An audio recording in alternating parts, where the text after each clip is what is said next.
ST को आरक्षण है, कोई बात नहीं, उन्हें बहुत सारे दुख भी झेले उन्होंने। यदि हम किसी की टट्टी उठाए ना, हमारी 1000 जनसंख्याएं, 1000 जनरेशन, तो हमें कुछ अधिकार तो देने पड़ेंगे। इस बात को समझो।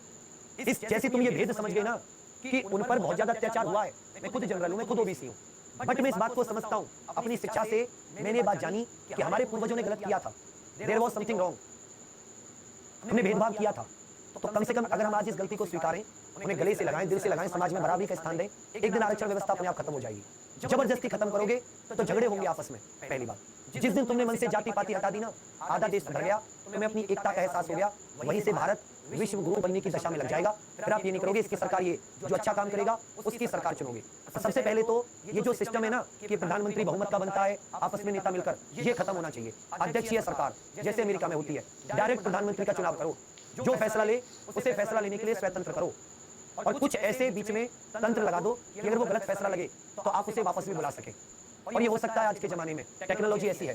तो एक केस तो ये हो गया, यहां से तो आपको कोई दिक्कत नहीं होनी चाहिए। चलिए, ये कुछ PIL से जुड़े हुए इंपॉर्टेंट केस थे। यहां तक कोई दिक्कत आपको, यहां तक भी कोई दिक्कत आपको, यहां तक भी तो कोई, बेटा तुम मांस नहीं खाते तो तुम अपने आप को बहुत बड़े शाकाहारी समझते हो, तुम दिन में उसके अलावा न जाने कितने पाप करते होगे, न जाने कितने पाप।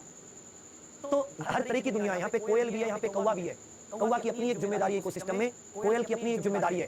फिर तो तुम शेर को खत्म कर दोगे, शेर मांस खाता है, शेर खत्म हो गए तो किसकी जनसंख्या बढ़ेगी? हिरन की जनसंख्या बढ़ेगी। हिरन की जनसंख्या बढ़ेगी तो वो वनों को नष्ट करेंगे, वन कम हो जाएंगे तो ऑक्सीजन कम हो जाएगी। इन सब की अपनी अपनी जीवन में एक जरूरत है। इस बात को आप कब समझोगे? ये बच्चा भी समझ जाएगा इस बात को। शेर की भी अपनी एक वैल्यू है, हिरन की भी अपनी एक वैल्यू है। शेर भी मांस खाता है, इसको भी खत्म कर दो ऐसे तो ये कहाँ की बातें हैं? ये इंसानियत की बातें तो नहीं है। और आपको पता है आज शाकाहार, ये गेहूं चावल तो कुछ सालों पहले इकट्ठे हुए हैं।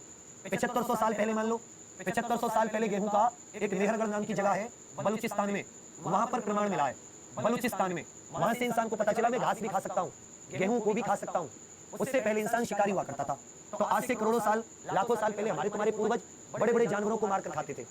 ऐसी बात करते हो बाबू, बच्चे से बात मत किया करो, कुछ बड़े बनो, दिल बड़े की बात करो, एक दूसरे की बुराइयों को और अच्छाइयों को अपनाने की कोशिश करो। जो सच में बुराइयों को हटाइए, जो कुछ थोड़ी बहुत बुराइयां हैं उन्हें समय दीजिए, वो भी समाप्त हो जाएंगी। जबरदस्ती समाप्त नहीं कर सकते आप। ये हो गया। चलिए आगे आ जाता है आपका अगला केस, आगे आ जाता है बच्चा आपका अगला केस।